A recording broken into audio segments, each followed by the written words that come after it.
The 18th of August was the first day we ever saw the Blight thanks to his PTB release. But the PTB release was not as simple as it seemed. Most people will remember how bad and buggy the Blight was during this PTB, but there was a reason for it, and this reason was that the developers accidentally released an earlier build than intended, which is the reason why he was borderline unplayable. But did you know that the Blight had a completely different voice during this PTB? Take a listen.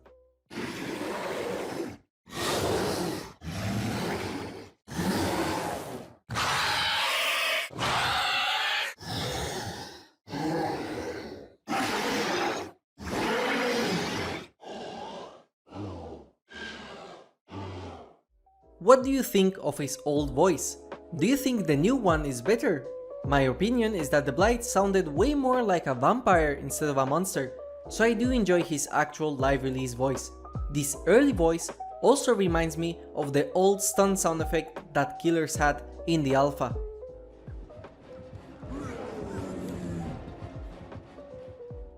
But that's not everything that this old early build of Blight holds. A lot of people might not remember that almost every single add-on of his changed completely on the live release.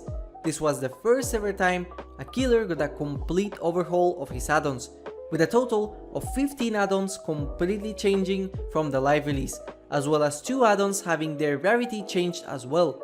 In another universe, Alchemist Ring was a rare add-on, while Adrenaline Vial was very rare, or the Blighted Crow being uncommon and Plague Bile being rare.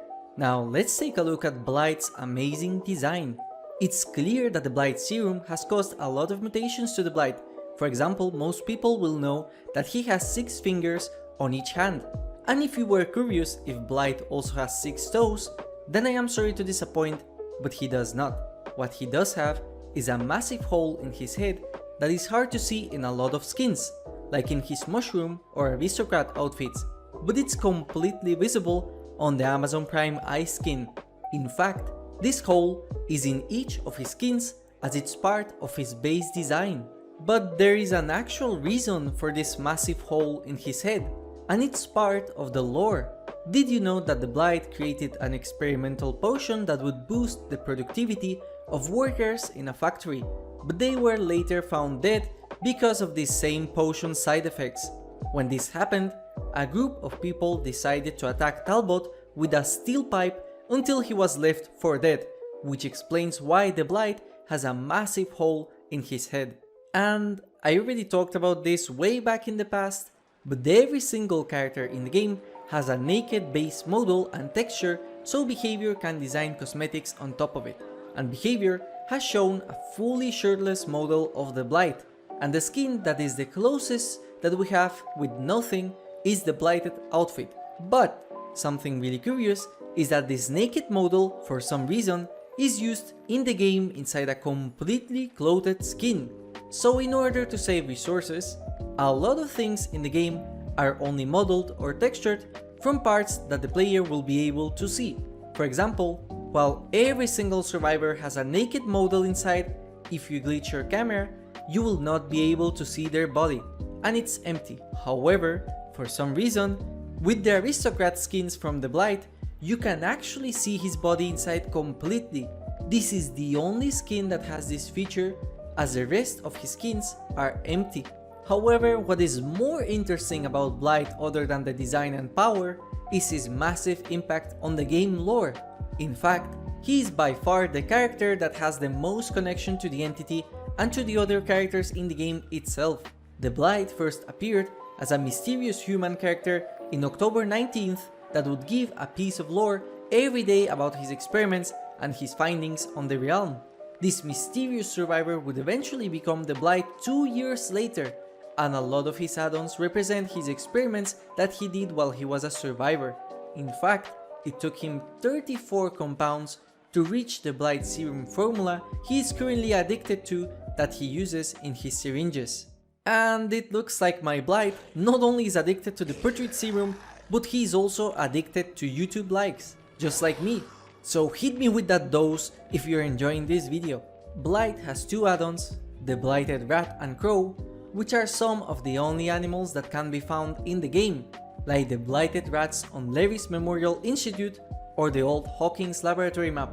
Not only that, but 2 of his add-ons reference the plant offerings we had in the game, the Pustula Petal and the Moonlight Rose. Finally, 2 of his add-ons directly reference another killer, as he has the Bile from the Plague herself, and his Umbra Salts add-on apparently temporarily entered the Spirit World, which is the same realm that Wraith and Nurse enter while using their power. Blight was the direct cause for the Blighted outfits that some of the killers have. Each of these skins are the result of having the Putrid Serum injected in them, which causes them different body alterations and exaggerates their features to be more monstrous. You can see the syringe that was used to inject the killers with the serum on each of the skins, along with a weird tag that includes an alchemy symbol and some numbers that to this day remain a mystery. But if you take a look at Blight, you will see that his skin is the only one that is missing this tag that categorizes him, which makes sense because the Blight would not tag himself, as he is already injecting the Putrid Serum due to his addiction to it. The funny thing is that the entity created a tag for him as to mock him and show who is boss, and for that reason, the Blight has a iridescent tag add-on to remind Blight that despite how much power he thought he had for the entity, he is just another experiment like the rest of them. A lot of people confused Blight with Vigo in the past, who is one of the most important characters in Dead by Daylight, as a lot of his creations are part of the game in the form of the hatch or plenty of offerings for survivors. In fact, in the Vigo Shroud offering, the flavor text refers to a journal that he wrote that has a lot of secrets and discoveries from the realm. In fact, if there was a way to escape the entity, the solution to this would be found on Vigo's journal. But for the bad luck of all survivors, this journal now belongs to the Blight, as it's an add-on of his, which means that the survivors have almost no way to recover the journal back and find a way out of this world. The Blight got hold of Vigo's journal while he was still a survivor in the entity's realm, and this fact of him being a survivor before he became a monster is something that can be found in his perk and animations. Have you ever noticed how each of the Blight's perks are linked to an interactable object of the survivors? With Dragon's Grip, he makes generators scarier to interact with Blood Favor, he blocks pallets, and with Undying, he defends totems, which are the most important survivor interactables in the game, as the other that are left are the lockers and chests, since the exit gates and hooks are a part of the map itself. Most of the killers that have an average stature will jump through the windows like the Hag or Freddy Krueger, but the Blight was the first character that jumped the windows in a very similar animation to how a survivor fast vaults. Now, all of this can be a coincidence, of course, but it's interesting to think of his past as a survivor has something to do that the developers intended to portray in his design. Do you have any other interesting facts about the Blight? Let me know in the comments, as well as if you enjoyed this video.